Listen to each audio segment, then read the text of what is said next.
Cristo. Gracias, Kelly, por orar para presentar esta clase.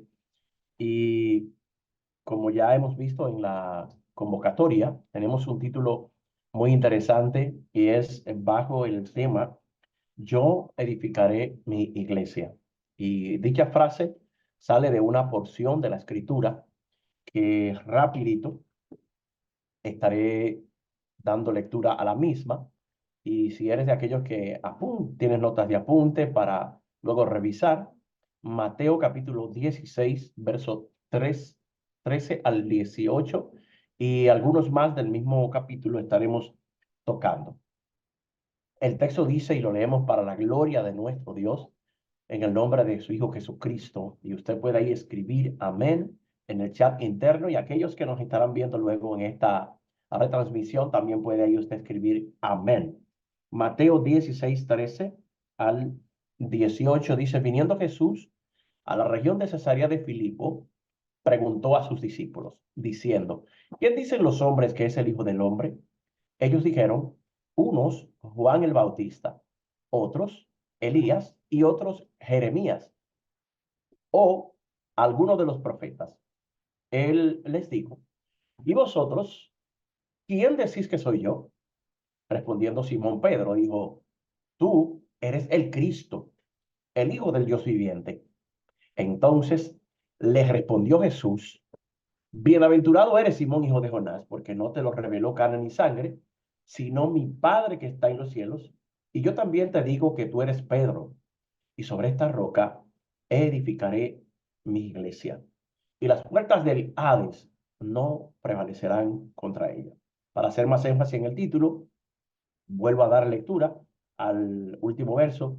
Dice, cuando Simón Pedro le responde, le dice, hijo de Jonás, Simón, hijo de Jonás, que no te lo reveló carne ni sangre, sino mi Padre que está en los cielos. Y yo también te digo que tú eres Pedro, y sobre esta roca edificaré mi iglesia. Y las puertas del Hades no prevalecerán contra ella. Padre, gracias por tu palabra. En este momento te honro, Señor, junto a mis hermanos por la misma, sabiendo que de ella procede toda sabiduría.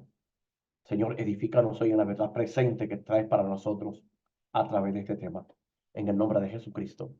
Amén y amén. Una vez orado por esta parte que hemos leído, siempre me gusta ir poniendo los fundamentos. Los fundamentos de la misma clase van alineados, ¿verdad? Edificar iglesia. Jesús dice aquí en este texto, yo edificaré mi iglesia. Y hay dos términos, rapidito, que me gustaría que tú puedas anotar, dos definiciones. La primera definición es la definición, según la Biblia, que es edificar.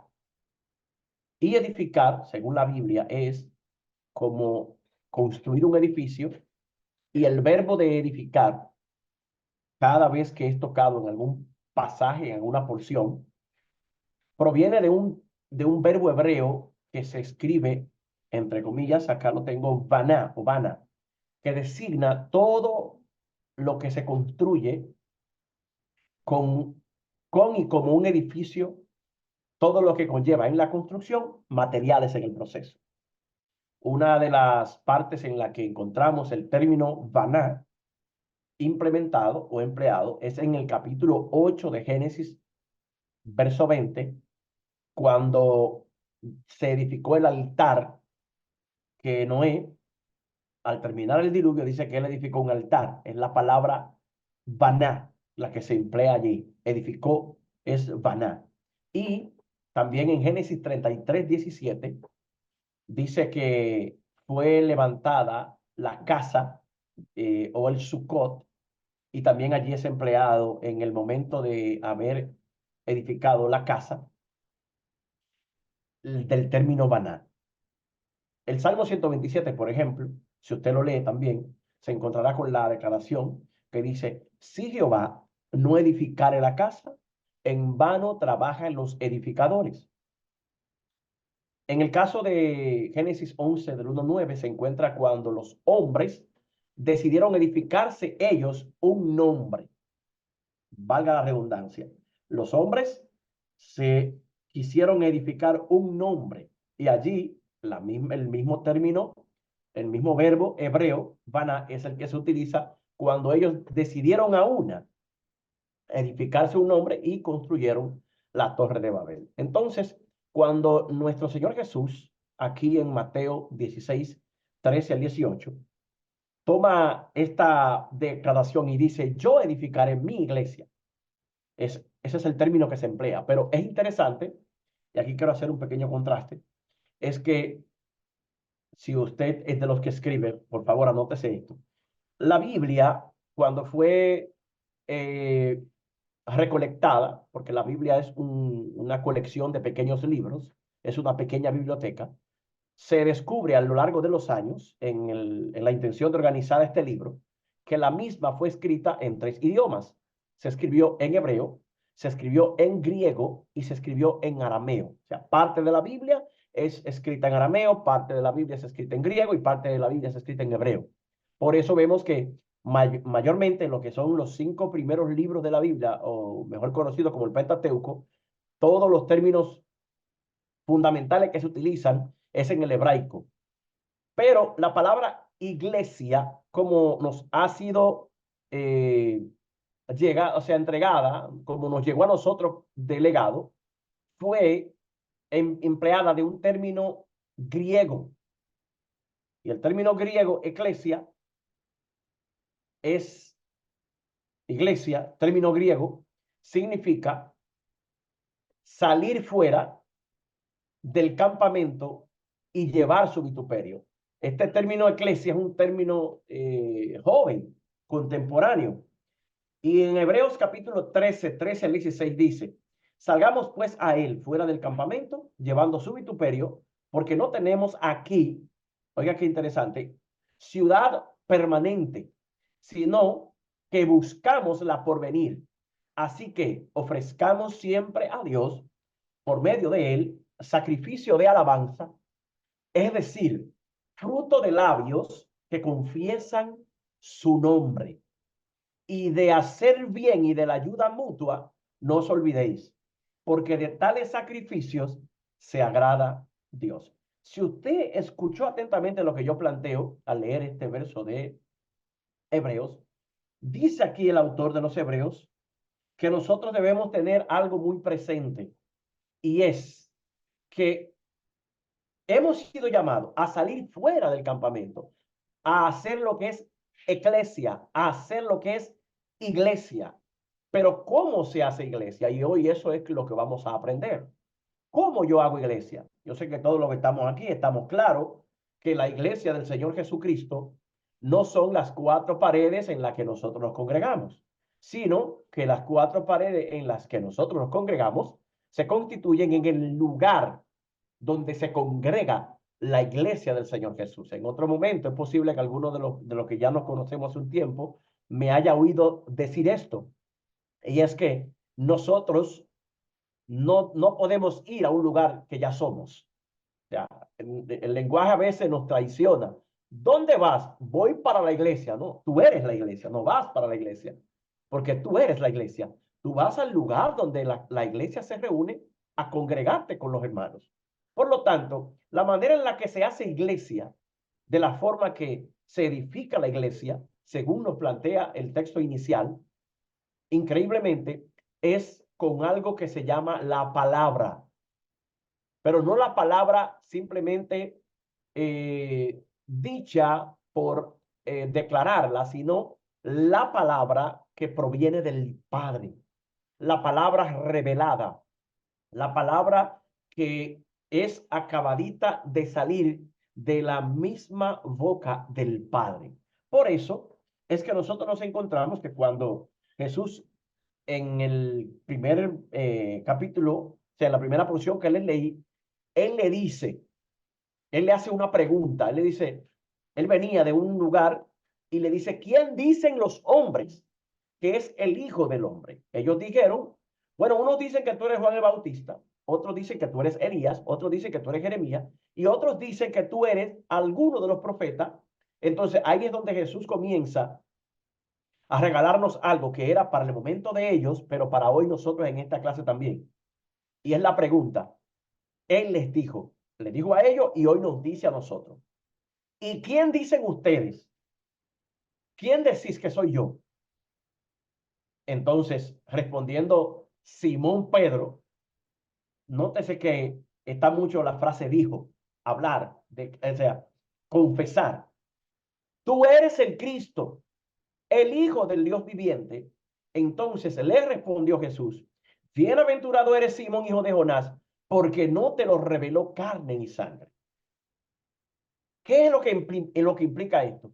Que la iglesia del Señor Jesucristo no es edificada por fuerza humana, no es edificada con carne y sangre, no es edificada con potencia humana, sino que es edificada por el mismo Jesús a través de las personas que Él escoge, cuyas personas hayan recibido una revelación directa de la naturaleza de Cristo o de lo que implicó el que el mismo Dios, siendo igual a Dios, no tomó esto como una cosa a la cual aferrarse, sino que Él vino a la tierra y se humilló hasta lo sumo y se hizo siervo hasta lo último, se humilló hasta más debajo, lo más debajo posible, para que en su nombre entonces se doble toda rodilla. Y es en el conocimiento de ese nombre que comienzan los fundamentos de edificar la iglesia del Señor. Y si nosotros nos enfocamos bien, cuando yo leí, nos damos cuenta que Jesús dice, yo edificaré mi iglesia. Esto, para aquellos que tenemos el llamado a pastorear, por ejemplo, de los que estamos aquí, o los que ya estamos pastoreando, es liberador, porque la iglesia no es mía, la iglesia es de Cristo. Yo como pastor solo soy un colaborador de Dios en Cristo Jesús para la edificación de su cuerpo. Ahora bien, como digo una cosa, digo la otra. No todo el mundo califica en lo que es ser iglesia de Jesucristo, porque ser iglesia conlleva cualidades que el mismo edificador, que es Cristo, ha puesto como estándar para que nosotros podamos alcanzar la estatura de Cristo como iglesia de Jesucristo. Por eso, si nosotros, me gustaría invitarte a que tú puedas mirar, si tienes ahí en tu mano, tu Biblia, y fíes bien y escudriñemos este pasaje. Cuando el Señor hace la pregunta a los discípulos, lo primero que él hace es, ¿quién dicen los hombres que es el Hijo del Hombre? Y usted puede ir escribiendo en el interno su parecer, ¿quién dicen los hombres que es el Hijo del Hombre? Bíblicamente, la respuesta de esto es que el Hijo del Hombre fue la parte, y me gustaría hacer como esto bien al paso, que usted puede entenderlo. El Hijo del Hombre, Mateo 1, versículo 18 en adelante, permítame por favor leérselo, tiene una declaración y es que en Mateo 1, allí el ángel se le aparece y cuando el ángel se le aparece, le dice estas palabras y le expresa a, permítame acá por favor para leérselo directo del texto que lo tengo a mano acá. Cuando el ángel se le aparece, en el verso 18:1, luego de la genealogía dice, el nacimiento de Jesucristo fue así. Estando desposada María, su madre, con José, antes que se juntasen, se halló que había concebido del Espíritu Santo. José, su marido, como era justo y no quería infamarla, quiso dejarla secretamente. Y pensándole en esto, he aquí un ángel del Señor le apareció en sueños y le dijo, José, hijo de David, no temas recibir a María tu mujer, porque lo que en ella es engendrado del Espíritu Santo es. Atención acá, verso 21. Y dará a luz un hijo y llamará su nombre Jesús, porque él salvará a su pueblo de sus pecados. Todo esto aconteció para que se cumpliese lo dicho por el Señor por medio del profeta cuando dijo, he aquí la virgen, perdón, he aquí una virgen concebirá y dará a luz un hijo y llamará su nombre Emanuel, que traducido es Dios con nosotros. Y despertando José del sueño, hizo como el ángel del Señor le había mandado y recibió a su mujer, pero no la conoció hasta que dio a luz a su hijo primogénito y le puso por nombre Jesús. Rapidito para irnos edificando en la palabra, aquí nos deja una revelación. Jesús significa Salvador, pero acabamos de escuchar a Pedro en Mateo, cuando leímos en el capítulo 16, que Cristo significa ungido. Es un nombre compuesto, Jesucristo. Por eso Mateo cuando lee dice, el nacimiento de Jesucristo fue así.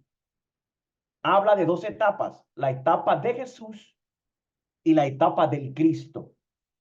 Si nos damos cuenta, Jesús en cierta manera le dice a Pedro y a sus discípulos que todavía no le declararan a nadie que él era el Cristo, porque el Cristo era el Mesías esperado, era el ungido esperado, y todavía en el momento que Pedro recibe la revelación de que él era el Cristo y que el Cristo, Jesús, le dice, yo edificaré mi iglesia y la voy a edificar basada en la declaración que tú acabas de desatar. Por eso la iglesia se edifica con las palabras de Dios reveladas. Cuando yo hablo palabra de Dios revelada, por ejemplo, ahora mismo estamos tratando del tema de edificar la iglesia, pero en este momento yo confío y tengo la plena certeza y la fe que el Señor está edificando su iglesia. Porque al usted escuchar la palabra y al escucharla de la manera en la que estamos tratando de plantearla, no con nuestra fuerza, sino que hemos orado, hemos hablado al Señor, prepara el corazón de tus hijos, háblanos, Señor, sé tú fluyendo como tú quieras en esta clase. Entonces entendemos que así se edifica la iglesia, porque las palabras que salen del corazón de Dios, aunque hay un interlocutor que es un hombre o una mujer per se, la palabra tiene poder de cambiar, romper estructura, de hacer cosas en tu interior que te hagan a ti crecer en el llamado y la asignación que Dios te ha dado.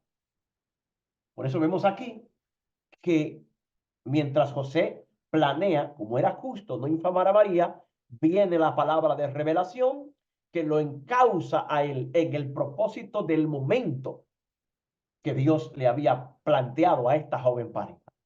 Más adelante, es por eso que entonces él pregunta, ¿quién dicen los hombres que es el Hijo del Hombre? Nosotros debemos saber que la palabra Hijo de Hombre significa que él nació de manera natural, pero en este caso prodigiosa, a través de una joven virgen escogida y separada por Dios para él manifestar su imagen que no se veía, a ser una imagen visible.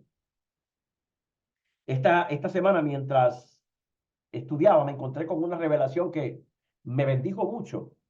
Y es que cuando Dios dice en Génesis, y dijo Dios, sea la luz, y se hizo la luz, el término hebreo que se utiliza es fotón, que es donde sacamos la palabra fósforo o fotografía. Cuando Dios dijo, sea la luz, él tiró una foto de él y la expresó. Sacó la imagen con su propio, wow, poderoso, porque la palabra de Dios tiene el poder. Cuando Dios dice, las cosas suceden. Entonces, él dijo que él edificaría su iglesia.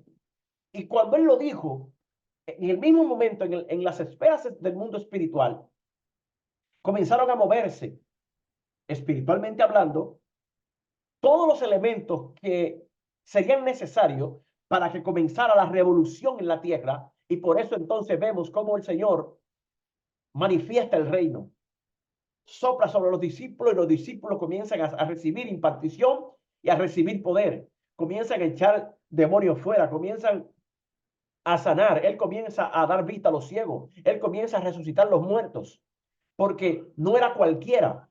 Hay incluso la creencia, según lo que dice la palabra de Dios, que la ocasión cuando Jesús tomó saliva y le untó en los ojos a un ciego, es porque esa sería una marca característica del Mesías esperado. Solo el Mesías con su saliva daría vista a los ciegos y sanaría a los enfermos.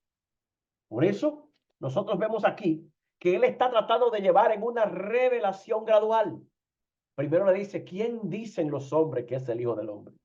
Y ellos hablaron lo que escucharon.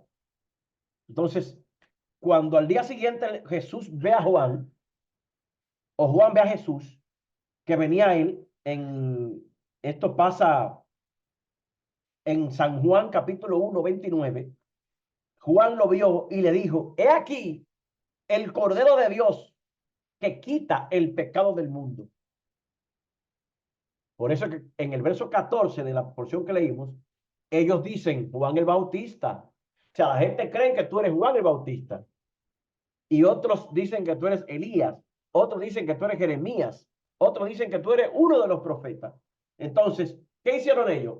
Ellos se hicieron eco de lo que escucharon.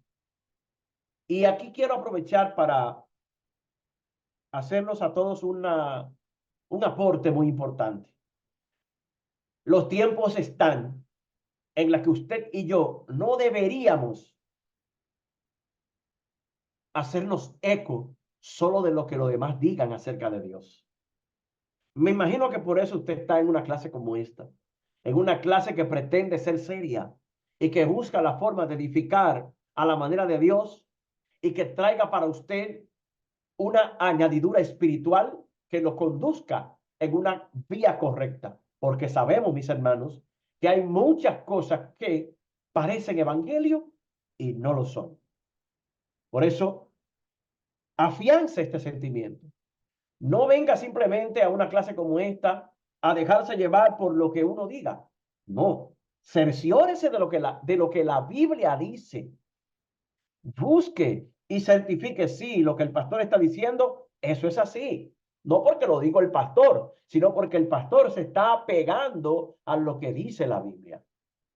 Y le aseguro que ningún viento de doctrina extraño lo va a mover de aquí para allá, sino que usted estará plantado, usted estará firme. No en vano Mateo, en el capítulo 7, verso 24, habla de la parábola de el fundamento de la casa. Dice que él iba a comparar a uno como prudente porque edificó su casa sobre la roca y al otro insensato que edificó su casa sobre la arena. Y ustedes saben la historia, golpeó con ímpetu, cayó, fue grande su ruina porque estaba edificado sobre arena, pero golpeó y no cayó porque su casa estaba fundada sobre la roca. ¿Puede escribirlo allí? Por fe, mi casa está fundamentada sobre la roca. Y hablar de fundamento es muy importante a la hora de nosotros querer edificar a la manera de Jesús y de ver y saber cómo Él edifica su iglesia. Porque como le decía, Él como perito, arquitecto, constructor del universo, aleluya, alguien debe bendecir esto, Él sabe hacer las cosas bien. Él sabe hacer las cosas que tengan aguante, que tengan calidad. Y este tema nos abre una gran ventana de posibilidades porque la iglesia no se edifica así como, así, sino que Dios tiene un plan trazado. Él pone el fundamento, él es la piedra del ángulo. Como piedra del ángulo, Él va edificándonos en la fe. Él, luego de edificar nuestra fe, nos da nuevos materiales, porque lo que mencionaba ahorita del Sukkot en Génesis era una sombra de lo que habría de venir de Dios, haciéndole entender al hombre que cada tabernáculo que fue edificado ejemplificaría más adelante el tabernáculo que sería Cristo mismo, y a través del cual nosotros podemos entrar a una eternidad con Dios. Porque el único que conecta al hombre con el Padre es el Hijo, ya que el Hijo fue el único que fue capaz de hallarse en él las cualidades necesarias y requeridas para que al morir en el Calvario, entonces a su vez fuese la autoridad suprema para hacernos acercar al trono de la gracia para hallar oportuno socorro. Es por eso que en la continuación debemos mirar cómo cuando ellos hablan, en el verso 15 de estoy hablando, Mateo 16, él les dijo, ¿vosotros quién decís que soy yo? Y ahí está Pedro declarando, soltando la palabra. Aquí es importante saber que yo como discípulo de Cristo debo conocer íntimamente y tener convincentemente una creencia firme de quién es mi Señor. Y la palabra discípulo viene de una palabra griega que se traduce matetes, que es el que imita a un maestro. Por eso es posible que si tú tienes a alguien y es necesario que tengas a alguien en Cristo, como un ayo, un padre espiritual, un maestro, un curador, un tutor, que a su vez te guíe y que tú le compartas de tus cosas. ¿Por qué? Porque todo el que es enseñado debe hacer al día, o sea, hablarle al que le enseña de las cosas que le están aconteciendo, porque Dios pone a alguno de nosotros para ustedes como un ayo, como un mentor, que es una de las jergas que utilizamos aquí en nuestra escuela. Nosotros procuramos ser facilitadores de la gracia, mentores de Dios en, en, en los cuales usted pueda hallar orientación, asesoría y guianza, porque a fin de cuentas, nosotros tenemos un gran anhelo, y es que todos ustedes puedan conocer directamente a quien les salvó, quien pagó por sus vidas en la cruz, que es nuestro Señor y Salvador Jesucristo. Cuando en el versículo 16 Pedro le dice esta declaración, recordaba que Moisés en un momento dijo al pueblo hebreo: llegará un día en el que Dios levantará profeta de en medio de vosotros, levantará uno como yo. Le dijo él al pueblo, para que el pueblo estuviera atento de que éste sería levantado para completar la edificación de una empresa, de un proyecto celestial, que hay muchos puntos de vista y yo quiero plantearle los distintos que hay. Muchos dicen que la iglesia comenzó en el Pentecostés. Otros dicen que la iglesia empezó en algún otro evento. Pero la iglesia nació en el corazón de Dios. Claro, tuvo una etapa importante en el Pentecostés, pero nació en el corazón de Dios. Antes de la fundación del mundo, ya Dios tenía la iglesia en su presciencia, él la tenía concebida.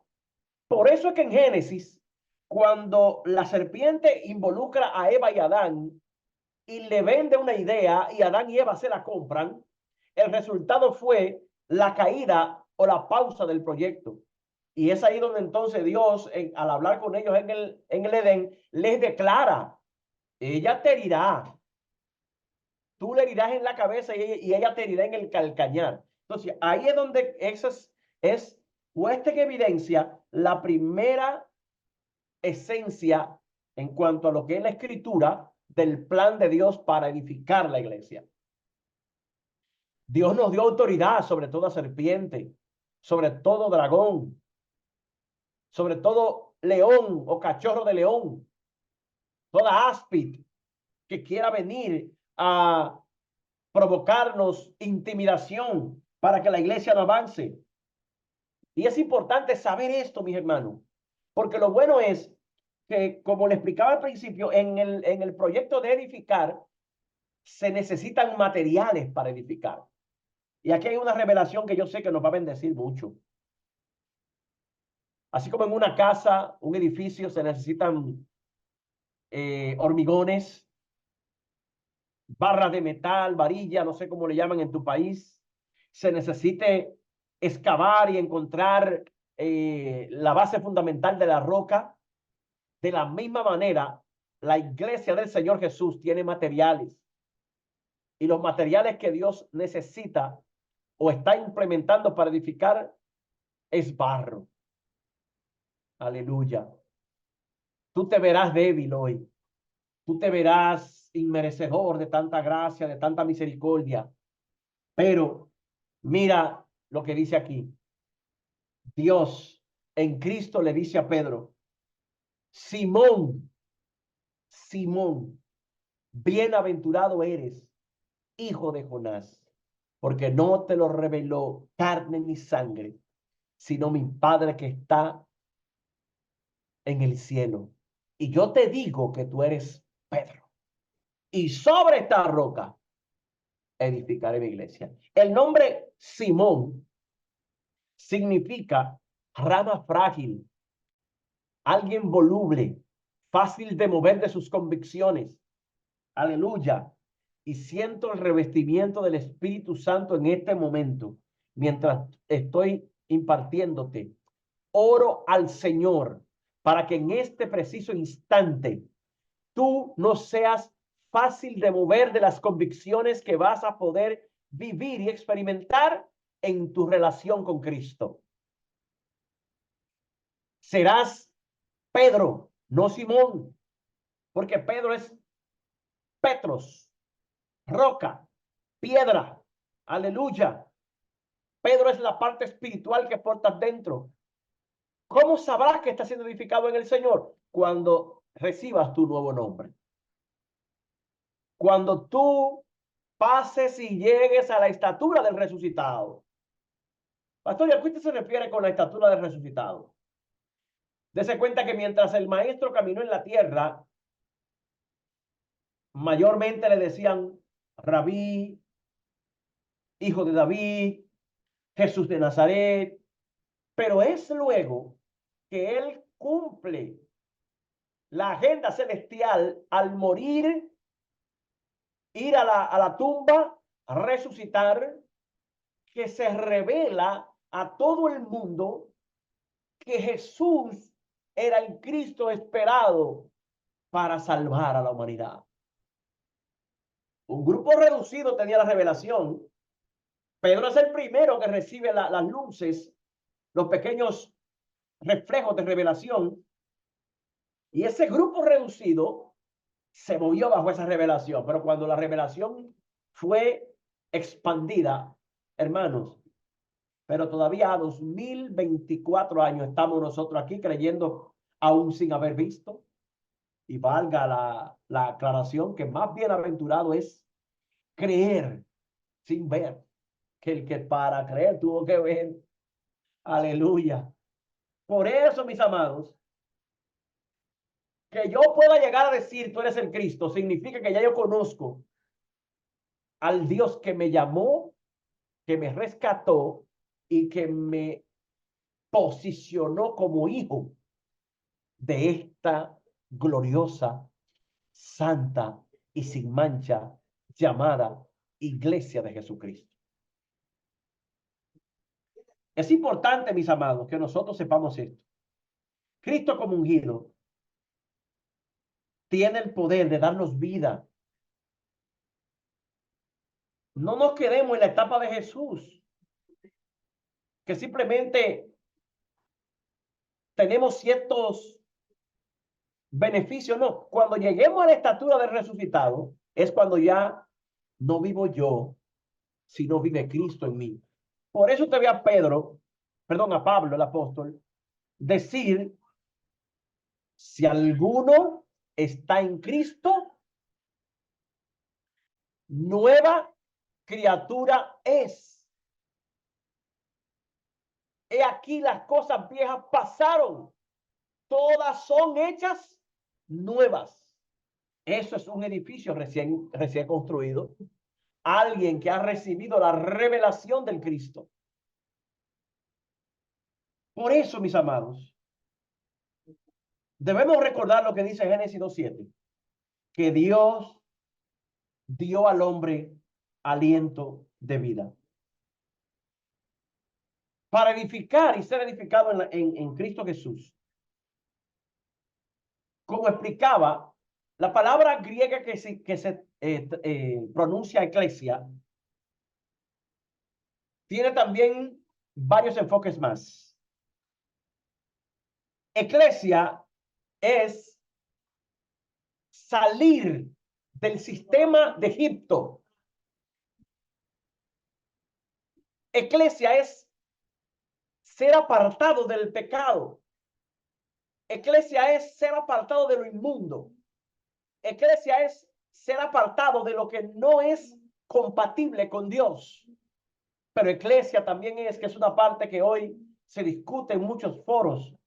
Eclesia también es salir y llevar el evangelio a los que más lo necesitan. Por eso, el evangelismo es puntual en la tarea de hacer iglesia. Pero algo que yo quiero, y es una convicción muy personal, yo debería primero preocuparme por yo ser iglesia. Porque muchas veces cometemos el error de querer hacer a otra iglesia y yo no estoy siendo iglesia. Yo no estoy siendo edificado en Cristo. Yo no estoy muriendo al yo. Yo no estoy dejando que mi naturaleza caída quede bajo los pies de Cristo y que Cristo sea edificado en mí. Por eso, el verso que les leía, y me gustaría que leamos lo que dice Primera de Pedro 4:14. Vamos a ver qué nos enseña allí. Primera de Pedro 4:14. Primera de Pedro 4:14.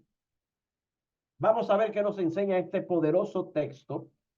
Lo voy a tomar del 12. Amados, no os sorprendáis del fuego de prueba que os ha sobrevenido, como si alguna cosa extraña os aconteciese, sino gozaos por cuanto sois participantes de los padecimientos de Cristo, para que también en la revelación de su gloria os gocéis con gran alegría. Aquí está el 14. Si sois vituperados por el nombre de Cristo, sois bienaventurados, porque el glorioso Espíritu Santo reposa sobre vosotros. Ciertamente de parte de ellos Él es blasfemado, pero por vosotros es glorificado. Entonces hay una falsa idea de lo que es edificar iglesia que se ha vendido. Y aquí quiero hacer un énfasis muy añadido. Y es que se ha vendido que todo en este camino es color de rosa. No, hay buenos momentos. Pero si en el árbol verde hicieron esto, hermano, en el seco, ¿qué no harán? Si el modelo es Cristo y padeció y sufrió, y créanme que habrá momentos en los cuales Dios nos hará pasar por oasis, pero es que este es un tema de nosotros ser transicionados de un mundo caído, que toda la creación y todo el cosmos. Dicho sea de paso, la palabra mundo que la Biblia utiliza para hablar de que nos apartemos del mundo no es el globo, sino la palabra cosmos, que tiene que ver con la implicación de las esferas espirituales, cómo se organizan los demonios y cada rango para operar en contra del avance de la iglesia del Señor Jesucristo en esta y todas las generaciones que han pasado. Por eso, nuestra lucha no es contra sangre ni carne, sino contra principados, contra potestades. O sea, mientras usted edifica, no es que usted va cómodamente a traer los materiales a un solar a edificar, no, es que usted va a tener antagonismo. Usted está haciendo iglesia y el diablo está atacando. Por eso, hermano, este camino es para valientes. Y solo los violentos, los valientes, arrebatan el reino. Este es un mundo hostil que atenta en contra. Hermano, no le sorprenda todo lo que está pasando hoy en día en contra de la iglesia, las agendas que se levantan, los planes que se levantan. Pero la Biblia habla claramente que aún las puertas del mismo infierno no prevalecerán contra la iglesia. Escuché en días pasados un tema que me interesó muchísimo. Iglesia en avance, Hades en retroceso. Mientras la iglesia avanza, el Hades retrocede. Por eso no podemos dejar de parar de hacer la tarea de predicar, de hacer estos espacios, de orar, de buscar la palabra, de decirle a aquel, al norte, al sur, al este y al oeste, que Cristo salva, que Cristo viene. No dejemos de ser iglesia, hermano. Porque la iglesia, por eso ser cristiano no es cualquier cosa. La iglesia es indestructible. Porque quien la edifica es el dueño, es Cristo Jesús. Nosotros tenemos victoria, aunque nos esté yendo mal en el momento. Pero vamos a vencer. Porque el ahora no define mi futuro. El ahora es una estación. Aleluya. Mi condición presente no significa que ya llegué. Es un momento. Es algo momentáneo. Y yo siento que estoy hablando para alguien en este momento. Lo que te está pasando no es para siempre. Es para ver qué hay en ti. Por eso, hermano, la iglesia vencerá todo obstáculo terrenal y será victoriosa. La iglesia fue pensada desde antes de la fundación del mundo, hermano. Desde antes de los siglos fue pensada la iglesia, porque usted y yo somos la iglesia, hermano. Y usted y yo estuvimos circundando en la mente del Padre nuestros nombres. Pero si nosotros, siendo hombres débiles, humanos, pensamos algunos a nuestros hijos, me gustaría tener un hijo así o asado, que Dios me lo bendiga así, así. ¿Cuánto más, mis amados, el Dios eterno? Que en Efesios 1:15 dice, por esta causa yo también, habiendo oído de vuestra fe en el Señor Jesús y vuestro amor para con todos los santos, no ceso de dar gracia por vosotros, haciendo memoria de vosotros en mis oraciones, para que el Dios de nuestro Señor Jesucristo, el Padre de gloria, os dé espíritu de sabiduría y de revelación en el conocimiento de Él. ¿Podría usted orar en este momento y decirle, Señor, dame revelación y conocimiento de tu Hijo? Por eso cuando Pedro recibe la revelación, entonces a Pedro le cae la sabiduría de los siglos en su interior y lo rebosa. Y allí Pedro pudo ver cómo Jesús vencería sobre la muerte, le quitaría la llave de la muerte, él proclamaría en el inframundo, en las partes bajas de la tierra, proclamaría la victoria que él obtuvo en el Calvario y nos daría esa victoria a nosotros. Aleluya. Iglesia, el Hades no va a prevalecer sobre nosotros. Para ir concluyendo, quiero compartirte evidencias de lo que es que Dios esté edificando su iglesia. ¿Qué es una iglesia edificada por Dios? Número uno, cualidades. Esta tiene su foco de adoración es en Jesús, no en el hombre. No hay una celebridad alrededor de la cual todo gira. Y esto es un poco delicado porque hoy en día vemos cómo nosotros en nuestra inmadurez hemos convertido a los hombres y mujeres de Dios en celebridades.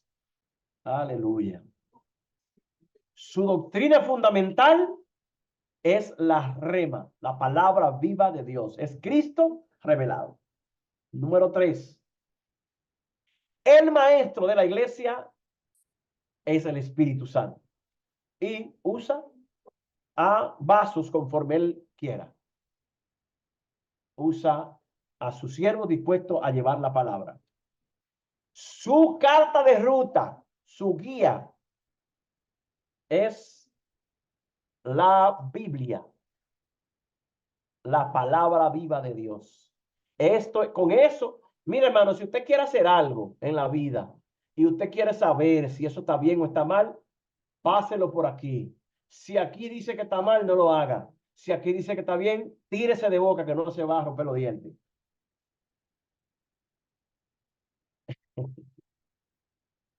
Aleluya. Porque aquí el manual lo dijo.